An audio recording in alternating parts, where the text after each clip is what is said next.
रखने का प्रयास किया जा रहा है। इसलिए ऐसे जो विखंडन करने वाली जो हमारे देश में राजनीतिक गतिविधियां चल रही है, उसका मुंह तोड़ जवाब देने के लिए ये अनाम धर्मा किताबें हैं और इनका लेखक जो दार्शनिक दिनेश गुप्ता जी हैं, सच्चे अर्थों में ये अजर अमर रहेंगे जब तक हमारे देश में ये फूट डालो शासन करो जाति और धर्म के आधार पर देश में जो राजनीति करने की बात हो रही है, जब तक ये राजनीति चलती रहेगी, कूटनीति चलती रहेगी, तब तक दिनेश गुप्ता जी और अनाम धर्मा सदैव याद रहेगा। साथियों, मैं कहना चाहता हूं, इनके किताबों में हमारे धर्मेंद्र साथी ने कहा कि कार्ल मार्क्स के बारे में बहुत कम लिखे, इन्होंने पैगंबर के बारे में बहुत कम लिखे, ये विभिन्न लोगों के बारे में बहुत कम लिखे। इस संदर्भ में हमारी भी डिस्कशन हुआ था दिनेश गुप्ता जी के द्वारा। हमें याद है लगभग उस समय में हम इंटर में पढ़ते थे कोसी कॉलेज में 1991 में।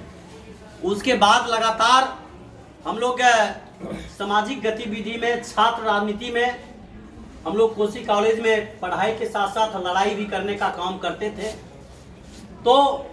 किन्हीं के माध्यम से ही नहीं, बल्कि महेंद्र गुप्ता जी शिक्षक नेता के माध्यम से माननीय दार्शनिक दिनेश गुप्ता जी का संवाद मुझे मिला कि दिनेश गुप्ता जी आपको याद किए हैं किरण देव जी, कृपया उनसे आप मिल लीजिए, या चलिए हम आपको परिचय करा देते हैं, आपका बहुत अखबारों में नाम आ रहा है, दिनेश गुप्ता जी आपसे इम्प्रेसिव हैं, आपसे बात करना चाहते हैं। हमने आया, यहीं बैठा और बैठने के बाद हालांकि हमारी व्यस्तता थी,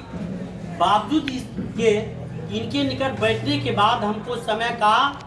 ख्याल नहीं रहा और घंटों 3 घंटा हम लोग बैठे रह गए, डिस्कशन करते रह गए और उस क्रम में इन्होंने 3 किताब मुझे देने का काम किए और उस 3 किताबों के साथ हम थोड़ा थोड़ा अवलोकन किए। तब लोग उसके सामने में ही अवलोकन किए। अवलोकन के बाद मुझे एहसास हुआ कि जो पैगंबर साहब ने अपना संदेश देने का काम किए, जो शहीद आजम भगत सिंह ने संदेश देने का काम किए हैं, जो कार्ल मार्क्स और लेनिन ने सिद्धांत देने का काम किए हैं, जो सच्चे अर्थों में एक महान पुरुष, भले वो अरस्तु हो, प्लेटो हो, तमाम जितने प्रकार के विद्वान हैं, दार्शनिक हैं, तमाम लोगों ने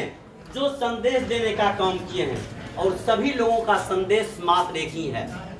कि हमें समाज में आपसी प्रेम, शांति, सद्भाव, भाईचारा बना करके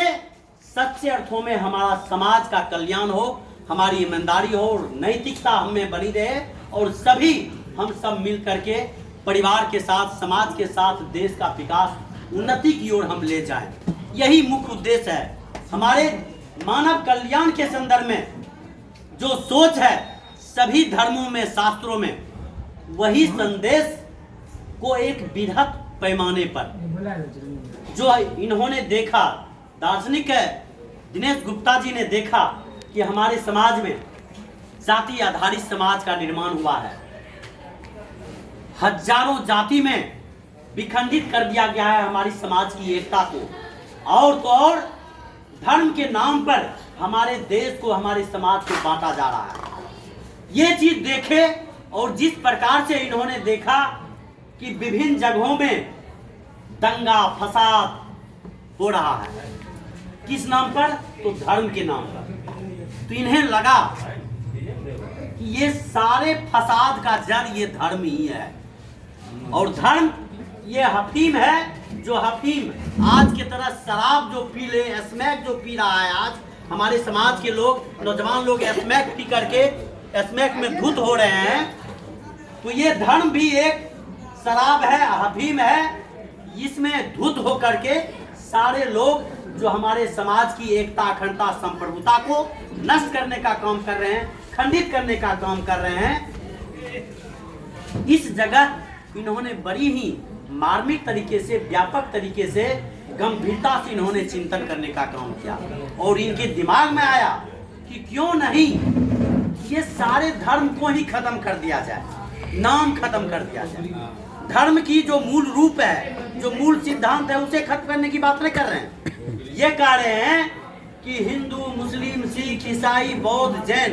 इस नाम पर जो कट्टरवाद है, ये कट्टरता को समाप्त कर दिया जाए और इनका जो मूल संदेश है आपसी प्रेम, शांति, सद्भाव, भाईचारा का जो पैगाम है और मानव कल्याण की बात करने की जो बात कहा है, उस मूल सिद्धांत को रखते हुए तमाम इन सिद्धांत को समाहित करते हुए इस नाम को ही खत्म करके अनाम धर्मा नाम रखा जाए, ताकि किसी धर्म का नाम नहीं हो, अनाम धर्मा हो। और इस अनाम धर्मा के माध्यम से इन्होंने जो संदेश देने का काम किया है, निश्चित तौर पर या व्यापक तौर पर व्यापक अर्थ लेकर के, व्यापक संदेश लेकर के, इस व्यापकता भरी संदेश को हम तमाम लोगों को जन जन तक पहुंचाने की जरूरत है।